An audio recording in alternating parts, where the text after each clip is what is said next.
आपलं स्वागत आहे। तर आज आपण शिल्लक राहिलेल्या भातापासून छान असा मसाले राईस पिवळा बनवणार आहे। पोह्यांसारखा बनतो, खायला पण छान लागतो। तर हा माझा रात्रीचा भात शिल्लक मी आता बनवणार आहे। इथे मी त्यासाठी फोडणीसाठी घेतलंय 1-2 कांदे कापून घेतले, कढीपत्ता, 1 लिंबू, शेंगदाणे, हिरवी मिरची, कोथिंबीर, पुदिना, कढीपत्ता एवढ्याची छान असा तडका आपण देणार आहोत। आणि आपले घरगुती मसाले आहेत, त्यात आपण हळद, मीठ, तिखट टाकणार आहोत। तेवढ्याच साहित्यात आपला छान असा पिवळा भात तयार होईल। आणि इथं आपले 1 वाटी शेंगदाणे तडक्यासाठी एवढ्याच छान असा आपण मसाले भात आता बनवून घेऊया।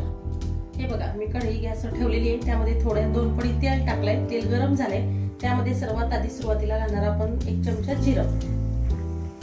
छान असं जिऱ्यामुळे टेस्ट छान लागते। जिरं आणि मोहरी मिक्स घालू शकतात। त्यामध्ये आता आपल्याला घालायचे कढीपत्ता।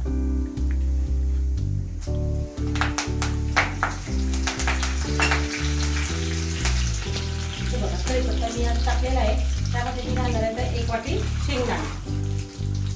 शेंगदाणे छान आपल्याला फ्राय करून घ्यायचे। शेंगदाणे फ्राय केल्यानंतर त्यामध्ये आपण कांदा आणि मिरची घालणार आहोत। तर हे शेंगदाण्याचे छान असे फ्राय करून घ्यायचे, म्हणजे पोहे अगदी छान लागतात आणि भात पण तसा छान लागतो। हे बघा, मी आता पोह्याप्रमाणेच भात बनवणार आहे। शेंगदाणे टाकल्यानंतर मी त्यामध्ये घालणार आहे आता बारीक कट केलेल्या मिरच्या। कढीपत्ता, मिरची, शेंगदाणे आणि जिरं छानसं फ्राय करून घेतलेलं आहे। थोडंसं आपले शेंगदाणे फ्राय झाले तर त्यामध्ये आपण बारीक कट केलेला कांदा घालायचा आहे आणि कांदा छानसा थोडासा लाल होईपर्यंत आपल्याला फ्राय करून घ्यायचा आहे। बघा, कांदा, मिरची, शेंगदाणे आणि जिरं छान असं फ्राय केलेलं आहे। त्यामध्ये आपल्याला फक्त 1 चमचा मीठ घालायचं आहे, मसाला छान लागण्यासाठी। थोडंसं त्यात तुमच्या चवीप्रमाणे मीठ आणि हळद एवढंच आपल्याला टाकायचे मसाले। आणि त्यामध्ये आपल्याला छान असं फ्राय करून आता राईस टाकून घ्यायचं। सर्व राईस यामध्ये छान असा टाकून हलवून घ्यायचे। हे बघा, मी पूर्ण भात छान असा परतून घेतलेला आहे। त्यामध्ये आता आपण कट केलेला पुदिना घालणार आहोत थोडासा, आणि आपल्याला घालायचं त्यामध्ये कट केलेला छान असा बारीक हिरवागार कोथिंबीर, आणि त्यावर आपल्याला पिळून घ्यायचं 1 अर्ध काप केलेलं लिंबू।